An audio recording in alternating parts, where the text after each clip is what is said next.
ጅብ አንዴ ከጀመረ መተው አይችልም እና አደራ ጥንቃቄ ከፈጣሪ ጥበቃ በተጨማሪ የኛንም ጥንቃቄ ይሻልና።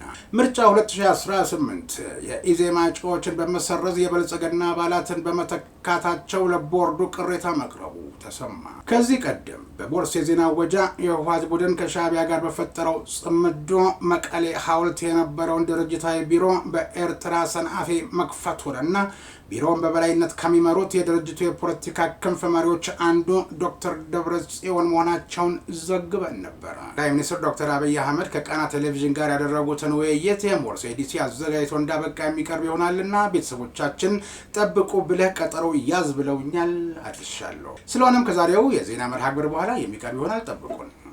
ኢራን የትራምፕን የድርድር ንግግር የውሸት ዜና በማለት ውድቅ ስታደርገው የሆድን በሆድ ብላ እግረ መንገዷን ማክሰኞ ዕለት በርካታ ሚሳኤሎችን በእስራኤል ላይ አስወንጭፋ የልቤ ደርሷል ብላለች። ይልቁንም አሜሪካ አንዲት የኢራን መሰረተ ልማት ላይ ጥቃት ብትሰነዝር ኢራቅ የአሜሪካን ራስ እጅና እግር የመቁረጥ ያህል የከፋና ሀገሪቱን ሙሉ በሙሉ ሽባ የሚያደርግ የጥፋት በትር እንደምታሳርፍ በግልጽ አስታውቀዋል። ጠቅላይ ሚኒስትር ዶክተር አብይ አህመድ መጋቢት 15 ቀን 2018 ዓ.ም ምሽት ከቃና ቴሌቪዥን ጋር ውይይት አድርገዋል። በውይይቱ ላይ የከተማ ፕላን፣ የዘላቂ ልማትና የኮሪደር ልማት ፕሮጀክቶች አዲስ አበባን ጨምሮ የክልል ከተሞች እንዴት እየተቀየሩ እንደሆነ ተነስቶ ነበር። በተጨማሪም የመሰረተ ልማት፣ የንግድና የኢኮኖሚ እድሎችን በመላው ሀገሪቱ ለማሳደግ ስላላቸው ፋይዳ ማብራሪያም ቀርቧል። በውይይቱ ላይ እነዚህና ተያያዥ ያላቸው ጉዳዮች የተነሱ ሲሆን ሙሉን የሞርስ ኤዲሲ እያዘጋጀው ሲሆን ከዛሬው ዕለታዊ ዜና በኋላ የምናቀርበው ይሆናል። ጠብቁን።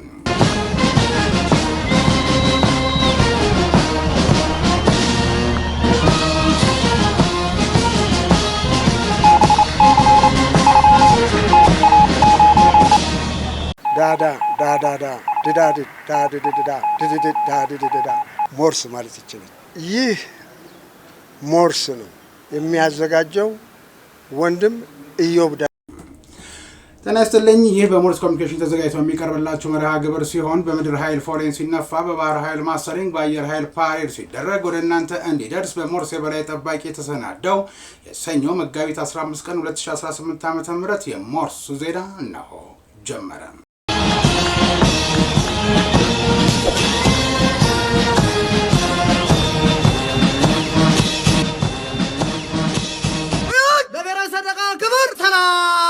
የተወደዳችሁ ቤተሰቦቻችን ለምታደርጉልን ድጋፍና እገዛ እያመሰገንን አሁንም ላይክ፣ ሼር፣ ሰብስክራይብ ማድረጋችሁን እንዳትረሱ ላስታውሳችሁና የሞርስ ኤዲሲ በቅደም ተከተል ካስቀመጠው ቀዳሚ ዜና አልፋለሁ። የቀድሞ የኢትዮጵያ ፕሬዝዳንት ሳህለወርቅ ዘውዴ በደቡብ አፍሪካ ጆሃንስበርግ በተካሄደው 11ኛው የፎርብስ ውመን አፍሪካ ጉባኤ ላይ የክብር የህይወት ዘመን ስኬት ተሸላሚ ሆኑ። ተቋሙ ፕሬዝዳንቷን ለሽልማት የመረጣቸው በአፍሪካ የፖለቲካና የዲፕሎማሲ መድረክ ላሳዩት የላቀ አመራርና ለሴቶች እኩልነት ላበረከቱት የማይተካ አስተዋጽኦ እውቅና ለመስጠት መሆኑን በሳንድተን ኮንቬንሽን ሴንተር በተከናወነው ስነ ስርዓት ላይ ተገልጿል። ፎርብስ ውመን አፍሪካ በየዓመቱ ዓለም አቀፍ የሴቶች ቀንን በማስመልከት በሚያዘጋጀው በዚህ ጉባኤ ፕሬዝዳንት ሳህለወርቅ ዘውዴ በኢትዮጵያ የመጀመሪያዋ ሴት ፕሬዝዳንት በመሆን ካከናወኑት ታሪካዊ ሚና ባሻገር በአህጉሪቱ ለሚገኙ ሴት መሪዎች ፋና ወጊ አርአያ በመሆናቸው ሽልማቱ እንደሚገባቸው ተገልጿል። ክብርት ፕሬዝዳንት ሳህለወርቅ ዘውዴ ሽልማቱን ከተቀበሉ በኋላ ባደረጉት ንግግር ይህ ሽልማት ለግሌ ብቻ ሳይሆን በአህጉራችን አፍሪካ ለውጥ ለማምጣት እኩልነትን ለማስፈንና የተሻለች ነገር ለመገንባት ሌት ተቀን ለሚለፉ አፍሪካውያን ሴቶች ሁሉ የተሰጠ እውቅና ነው ብለዋል። የቀድሞ የፌዴራል ፕሬዝዳንት በፈረንጆቹ 2026 የተሰጣቸውን ይህን ሽልማት ጨምሮ ቀደም ሲል በፎርብስ መጽሔት በዓለም ላይ ተጽዕኖ ፈጣሪ ከሆኑ 100 ሴቶች መካከል አንዷ ሆነው መመረጣቸው አይዘነጋም።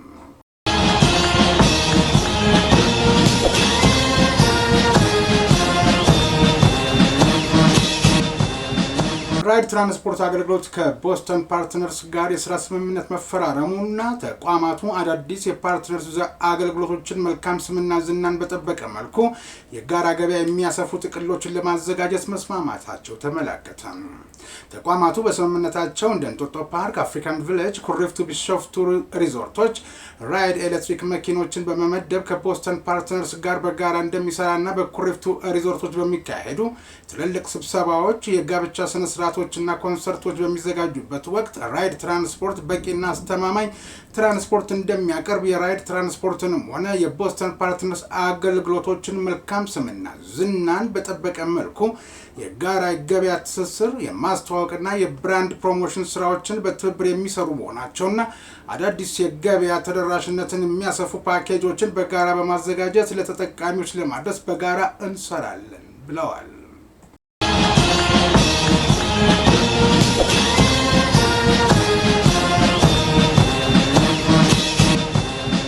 የኡጋንዳ አየር መንገድ ተቋርጦ የነበረውን የረጅም ርቀት በረራ ለመቀጠል እንዲረዳው ከኢትዮጵያ አየር መንገድ ቦይንግ 787-8 ድሪም ላይነር አውሮፕላን በጊዜያዊነት መከራየቱን የኢትዮጵያ አየር መንገድ ገለጸ።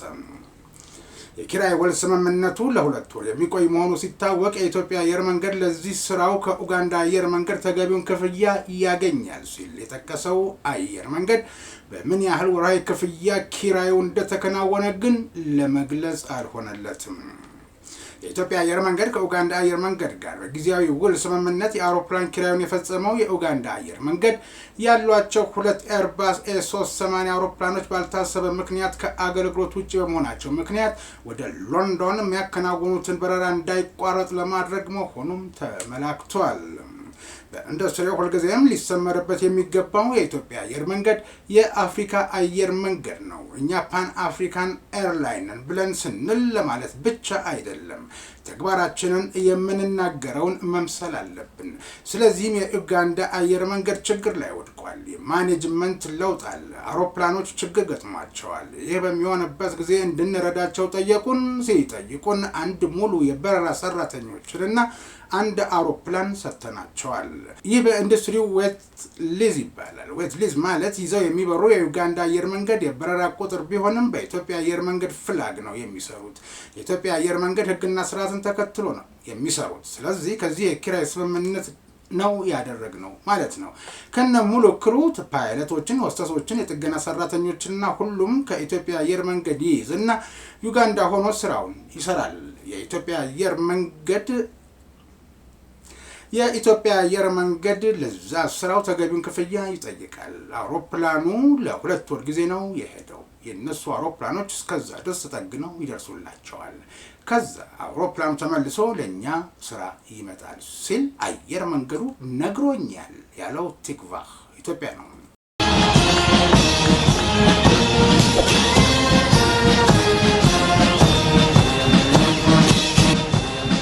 ደብረ ብርሃን መኪና መገጣጠሚያ ለ4 ወራት ያሰለጠናቸው ወጣቶችን በማስመረቅ አዳዲስ ሰልጣኞችን ተቀበለ።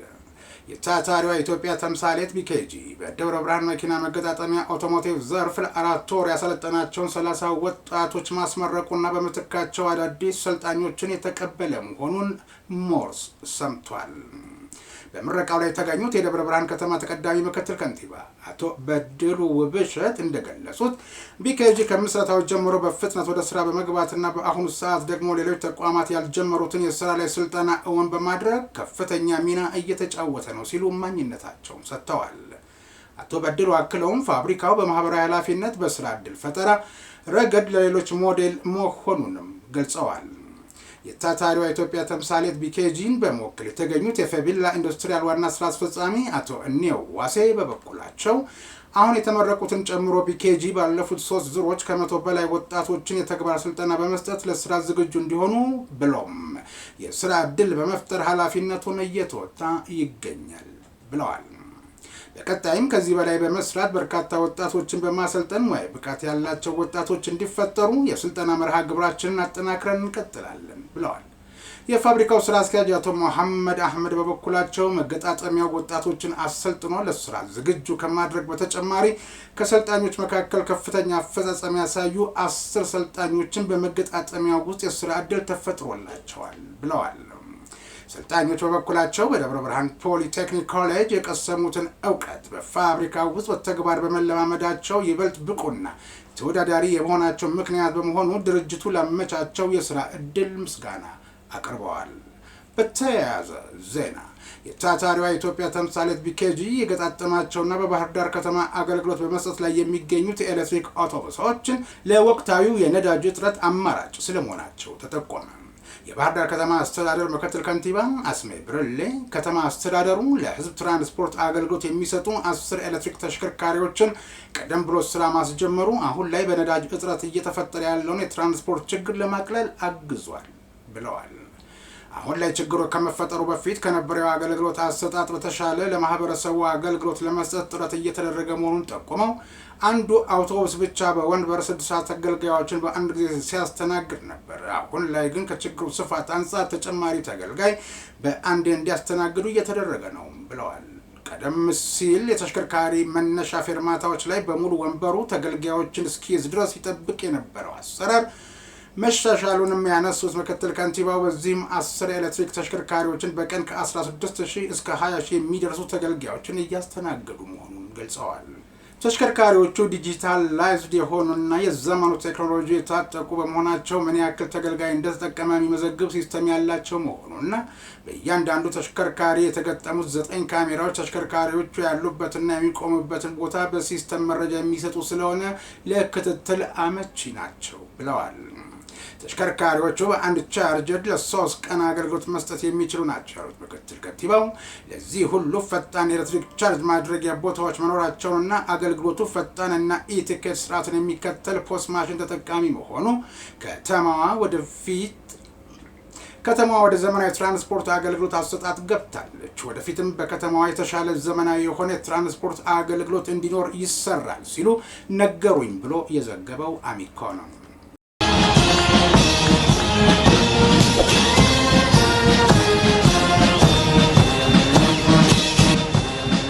በሌላ ዜና በላይነህ ክንዴ ፋውንዴሽን በጋሞ ዞን በመሬት መንሸራተት አደጋ ለተጎዱ ወገኖች የ1 ሚሊዮን ብር ድጋፍ ማድረጉ ተሰምቷል። በላይነህ ክንዴ ግሩፕ ባለቤት እና የቦርድ ሰብሳቢ አቶ በላይነህ ክንዴ በድጋፉ ወቅት እንደገለጹት የተደረገው ድጋፍ ከደረሰው ጉዳት አንጻር ገና ብዙ የሚቀረው በመሆኑ የሁሉም ዜጋ ርብርብ ያስፈልጋል ማለታቸውን ለሞርስ የደረሰው መረጃ ያመለክታል።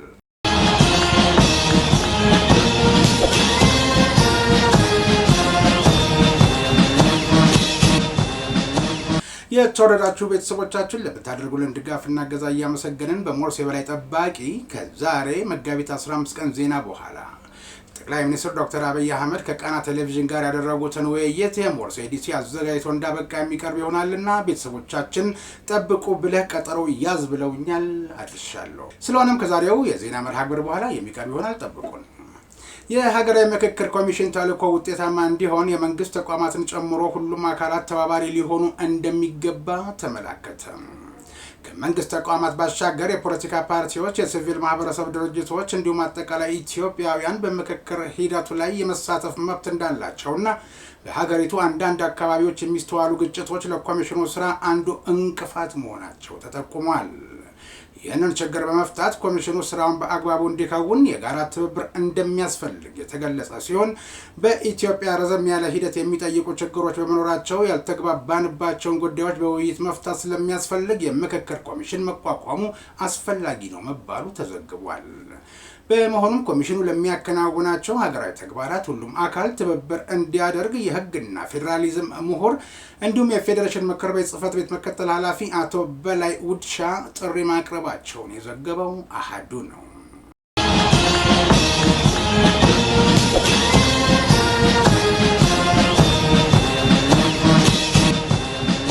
የኢትዮጵያ የውሃ ሀብት ከጊዜ ወደ ጊዜ እያደገ ከመጣው የህዝብ ቁጥር ጋር የተመጣጠነ ባለመሆኑ ሀገሪቱ ውሃ አጠር ወደሚባሉ ሀገራት ደረጃ መሸጋገሯ ተገለጸ። በውሃና ኢነርጂ ሚኒስቴር አዘጋጅነት የኢትዮጵያ የውሃ ሀብትና እጥረት ላይ ትኩረቱን ያደረገ አገር አቀፍና ቀጠናዊ የውይይት መድረክ በተካሄደበት ወቅት ለዘመናት ሲነገር የኖረው ኢትዮጵያ የውሃ ማማ ናት የሚለው ትርክት አሁን ካለው ነባራዊ ሁኔታ ጋር እንደማይጣጣም መነገሩ ነው የተሰማው። በመድረኩ ላይ የመነሻ ጥናት ጽሑፍ ያቀረቡት የታላቁ ህዳሴ ግድብ የቴክኒክ ተደራዳሪ ቡድን ሰብሳቢ ኢንጂነር ጌዲዮን አስፋው አሁን ላይ በኢትዮጵያ ያለው የውሃ ሀብት ከህዝብ ቁጥሩ ፈጣን እድገት አንጻር ከፍተኛ እጥረት እያጋጠመው መሆኑን አስረድተዋል። ጉዳዩን አስመልክቶ ጥያቄ ያቀርብላቸው ነበር ያለው አሃዱ የውሃ አቅርቦት ከህዝቡ ቁጥርና ፍላጎት በታች እየሆነ መምጣቱን ነገሩኝ ብሏል። በውሃና ኢነርጂ ሚኒስቴር የሚኒስትሩ ከፍተኛ አማካሪ ዶክተር ሚካኤል መሐሪ በበኩላቸው ኢትዮጵያን የአፍሪካ የውሃ ማማ ያሉ የመጥራት የረጅም ዘመን ልማድ ሊቀየር እንደሚገባና በአሁኑ ወቅት የሀገሪቱ የነፍስ ወከፍ የውሃ ድርሻ እጅግ ዝቅተኛ መሆኑን በመጥቀስ ሀገሪቱ በይፋ ውሃ አጥር ወደሚባል አሳሳቢ ደረጃ ላይ መድረሷን ተናግረዋል።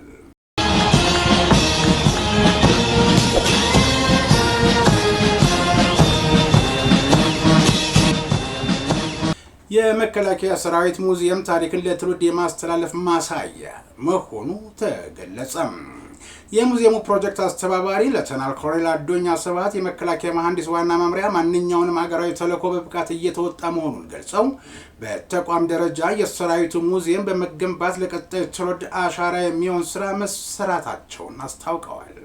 በሙዚየሙ የሚገኙትና ከአድዋ ዘመን በፊት የነበሩ ውብና ማራኪ የሆኑ ብርቅዬ መሳሪያዎች፣ የነገስታቱ ትጥቆችንና በሙዚየሙ ያሉት የጦር ታሪክና ቅርሶች የቀደምት ጀግኖቻችን ታሪክ ማስቀመጫ ሙዚየም መገንባቱ ትክክለኛ ስለመሆኑ አንስተዋል።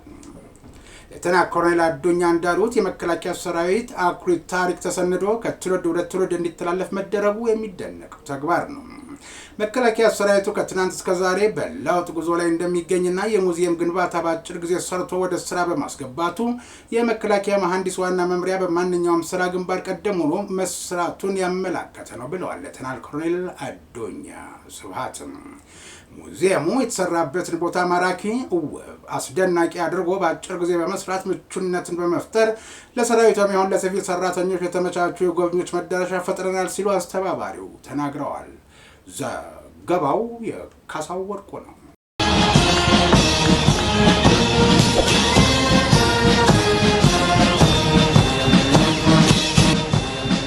የመከላከያ ዋር ኮሌጅ የተቋሙን አቅም ለማሳደግ ተስፋ ሰጪ ሂደቶች አሉት አሉ ሚስተር ጂንጎስ አኪራ።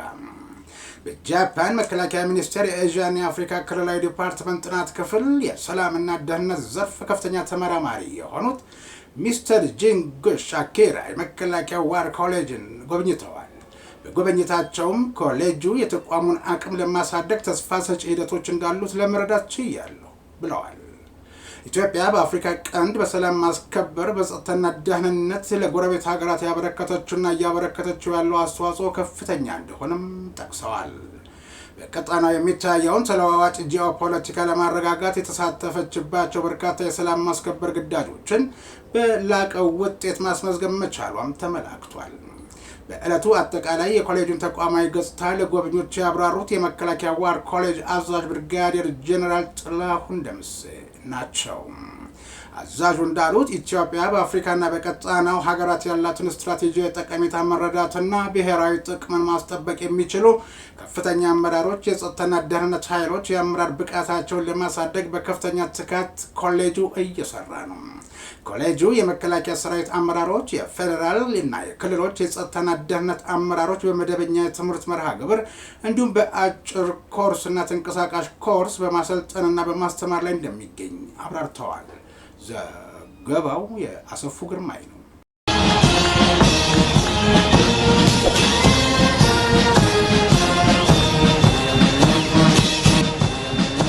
ምርጫ 2018 የኢዜማ እጩዎችን በመሰረዝ የብልጽግና አባላትን በመተካታቸው ለቦርዱ ቅሬታ መቅረቡ ተሰማ።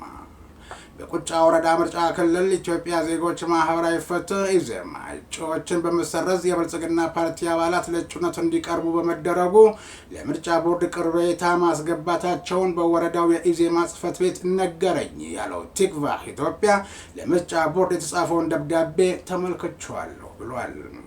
ለሰባተኛው ጠቅላላ ምርጫ በቁጫ ወረዳ ኢዜማን ወክለው በተመለመሉ 4 እጩዎች ፋንታ የፓርቲው አባል ያልሆኑ የብልጽግና አባላት እንዲተኩ መደረጉን የሚያስረዳ መሆኑና በወረዳው የኢዜማ ጽህፈት ቤት ዋና ሰብሳቢ ሻምበል ባሻ ጋሳላ ጋኔቦ እጩዎች ተመልምለው ወደ አዲስ አበባ የኢዜማ ጽህፈት ቤት ማዕከላዊ ኮሚቴ እንዲላክ መደረጉን ገልጸው እኛ የኢዜማ እጩዎችን በመሰረዝ 4 የብልጽግና አባሎችን አስገብተዋል ሲሉ ከሰዋል። ድርጊቱ የተፈጸመው በሰባተኛው ጠቅላላ ምርጫ እንቅስቃሴ በሚደረግበት ወቅት ሲሆን ለድርጊቱ ተጠያቂ ያደረጉትን የአዲስ አበባ ኢዜማ ጽሕፈት ቤትን ጠይቀው መፍትሄ ባለማግኘታቸው ከቀናት በፊት ጉዳዩን ለምርጫ ቦርድ አሳውቀው ምላሽ እየጠበቁ መሆኑን ዋና ሰብሳቢው ነገሩኝ ብሏል ቲክቫህ ኢትዮጵያ።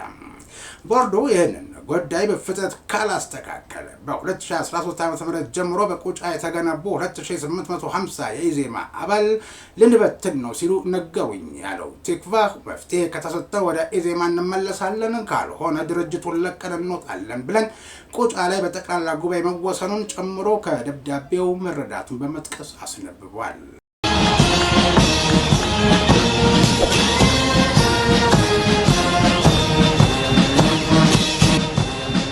በሐረሪ ክልል ከቀናት በኋላ የሚከበረውን የሸዋሊድ ክብረ በዓል በድምቀት ለማክበር ዝግጅት እየተደረገ መሆኑን ሞርስ ሰምቷል።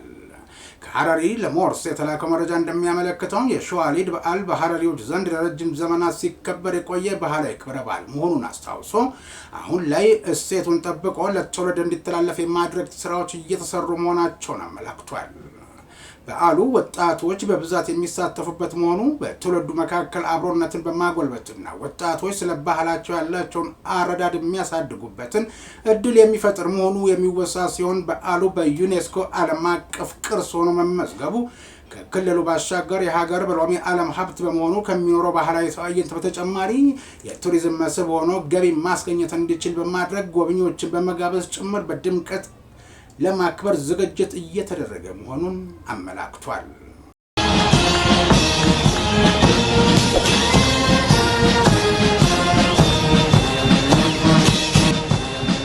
ከዚህ ቀደም በሞርስ የዜና ወጃ የህወሓት ቡድን ከሻዕቢያ ጋር በፈጠረው ጽምዶ መቀሌ ሐውልት የነበረውን ድርጅታዊ ቢሮ በኤርትራ ሰንአፌ መክፈቱንና ቢሮውን በበላይነት ከሚመሩት የድርጅቱ የፖለቲካ ክንፍ መሪዎች አንዱ ዶክተር ደብረጽዮን መሆናቸውን ዘግበን ነበር። ዜናውን በዘገብንበት ወቅት እንደ ቅርንጫፍ ሆኖ የሚያገለግል ነው የተባለውን ሰንአፌ ከተማ የሚገኘውን የህወሓት ቢሮ ዋና አገልግሎቱ ከሻዕቢያ ወታደራዊ አመራሮች ጋር በቅርብ ለመገናኘትና ከሌሎች አገራት ድንበር አቋርጠው የሚመጡ የኢትዮጵያ ታሪካዊ ጠላቶች ጋር ሁሉን አቀፍ ድጋፍ ለማግኘት ምክክርና ልውውጥ የሚደረግበት ቢሮ ይሆናል ተብሎ ነበር። ዛሬ በደረሰን መረጃ መቀሌ ሐውልት የሚገኘውን የድርጅቱን ወሳኝ የተባሉ ሰነዶች መጓጓዛቸውና ሰንአፌ በተከፈተው አዲሱ ቢሮ መዛወራቸውን ለማወቅ ችለናል። ከተጓጓዙ ሰነዶች በተጨማሪ አይነታቸውና ብዛታቸው ያልተገለጸ መሳሪያዎች የሚገኙበት መሆኑም ታውቋል። በወቅቱ ሰንአፌ የሚገኘው የህወሓት ቢሮ በኪራይ የሆነ ወይንም በችሮታ ከሻዕቢያ የተሰጠ የመሆኑ ጉዳይ ሳይገለጽ የታለፈ ቢሆንም ዛሬ ዝውውሩን አስመልክቶ ለሞርስ በደረሰው መረጃ 1 ዓመት ለሚሆን ጊዜ 2 ሚሊዮን ናቅፋ ቅድመ ክፍያ የቤት ኪራይ መከፈሉን ለማወቅ ተችሏል።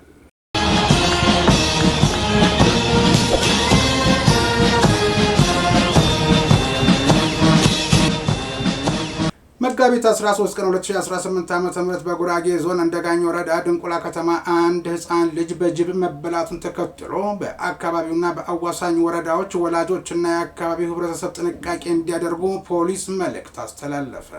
ጅብ አንዴ ከጀመረ መተው አይችልም እና አደራ ጥንቃቄ፣ ከፈጣሪ ጥበቃ በተጨማሪ የእኛንም ጥንቃቄ ይሻልና ወቅቱ ዝናብና ጫካ ስለበዛ ለህፃናቶቹ ከፍተኛ ጥንቃቄ እናደርግላቸው፣ ለብቻቸው አንላካቸው፣ ለብቻቸው አንተዋቸው የሚል ከእንድብር ከተማ አስተዳደር ፖሊስ አዛዥ አስቸኳይ የማስጠንቀቂያና የጥንቃቄ መልእክት ተላልፏል። ህፃናት ወደ ትምህርት ቤት በሚሄዱበትና በሚመለሱበት ወቅት ወላጆች እንድትሸኙ፣ ህፃናት ማንኛውም ቦታ ስትልኳቸው ለብቻቸው እንዳትልኳቸው፣ እንዲሁም ከህፃናት አልፎ አዋቂዎችንም እያጠቃ ስለሆነ ስንንቀሳቀስ በቡድን መንቀሳቀስ ተገቢ ነው ብለዋል የፖሊስ አዛዡ በጥንቃቄ መልእክታቸው። ልጆች ቤተክርስቲያንና መስጂድ እንዲሁም ሌሎች ሃይማኖት ተቋማት በሚሄዱበትና በሚመለሱበት ወቅት ከአዋቂዎች ጋር እንዲሄዱና ለመጫወት ብለው የሚፈቀድላቸው ልጆችን አለመፍቀድ፣ የቤት እንስሳ ከቤት አርቃችሁ የምታስሩና በልጆች የምታስጠብቁ ነዋሪዎችን ከዚህ ድርጊት መቆጠብ ይገባቸዋል ብለዋል የፖሊስ አዛዡ። የጅቦች ማደሪያ የሚሆኑ ጫካዎችን በማቃጠልና ጉድጓዶችን በመድፈን እርምጃም እንድትወስዱ ብለዋል። በመጨረሻም የምድር ከተማ ፖሊስ አዛዥ ረዳት ኢንስፔክተር ገዛኸኝ አበራ ጅቦች ለማዳ ናቸው ምንም አይሉም ከሚል ባህል ወጥቶ ህብረተሰቡ ራሱንና ቤተሰቡን እንዲጠብቅ የጥንቃቄ መልእክት አስተላልፈዋል።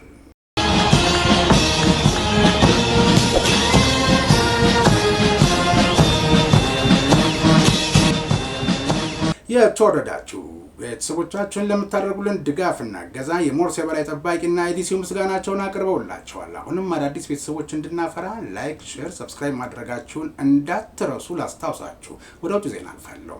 ቴህራን የኢራን ድሮኖች በመካከለኛው ምስራቅ የሚገኙ የአማዞን ማዕከላትን ደበደቡ። ዛሬ በወጣው ዘገባ የኢራን ድሮኖች በባህሬንና በተባበሩት አረብ ኤሚሬትስ የሚገኙ የአማዞን የመረጃ ማዕከላት ላይ ጥቃት ሰንዝረዋል። አማዞን ጥቃቱን ተከትሎ የአገልግሎት መስተጓጎል መፈጠሩን አረጋግጧል። ይህ ጥቃት የተፈጸመው ከፍተኛው የኢራን ባለስልጣን ማህላን ሬዛኢ አሜሪካ በኢራን ላይ ጥቃት ብትሰነዝር አሜሪካንን ሸባ የሚያደርግ የአጸፋ እርምጃ እንወስዳለን ሲሉ ካስጠነቀቁ በኋላ ነው። በተያያዘም ኢራን በሆርሙዝ ወሽመጥ ላይ ሙሉ ቁጥጥር እንዳላት ስታስታወቅ፣ ፕሬዚደንት ትራምፕ በበኩላቸው ድርድሩ ከተሳካ ሰርጡን በጋራ ለመቆጣጠር ፍላጎት አለን ሲሉ ተናግረዋል።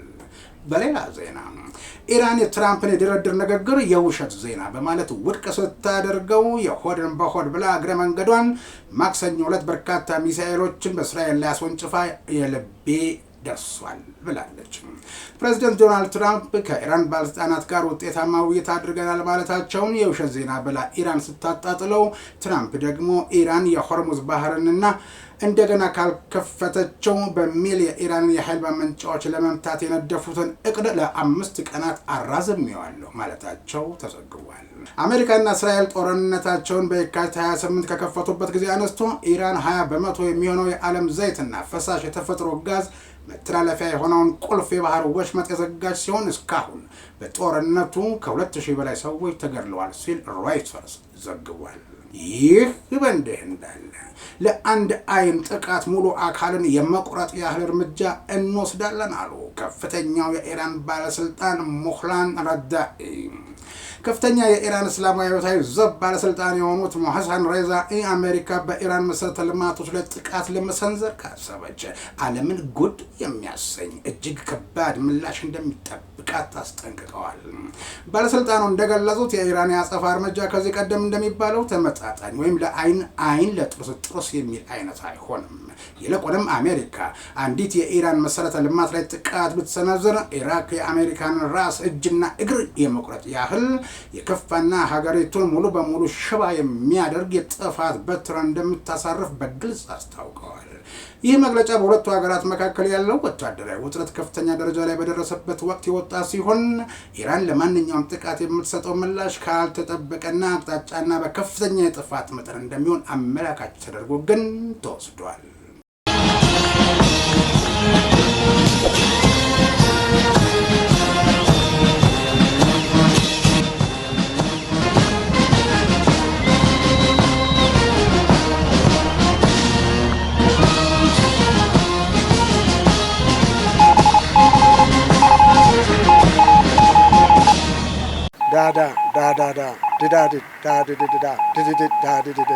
ሞርስ ማለት ይችላል። ይህ ሞርስ ነው የሚያዘጋጀው ወንድም ኢዮብ። የተወደዳችሁ ቤተሰቦቻችን ለምታደርጉልን ድጋፍና እገዛ የሞርስ የበላይ ጠባቂና ኤዲሲው ምስጋናቸውን አብዝተው አቅርበውላቸዋል። በምድር ኃይል ፎሌን ሲነፋ፣ በባህር ኃይል ማስተሪንግ፣ በአየር ኃይል ፓሬድ ሲደረግ ወደ እናንተ እንዲደርስ በሞርስ የበላይ ጠባቂ የተዘጋጀው የመጋቢት 15 ቀን 2018 ዓ.ም የሞርስ ዜና የስካሁኑ ነበር። ከዜናው ጋር ኢዮብ ደመቀ አብሬያችሁ ነበርኩ። ከዚህ ቀጥሎ ጠቅላይ ሚኒስትር ዶክተር አብይ አህመድ መጋቢት 15 ቀን ምሽቱ ከቃና ቴሌቪዥን ጋር ያደረጉት ውይይት ወደ እናንተ ይደርሳል። በቀጣይ የሞርስ መርሃ ግብር እስከምንገናኝ ድረስ ጤና ይስጥልኝ።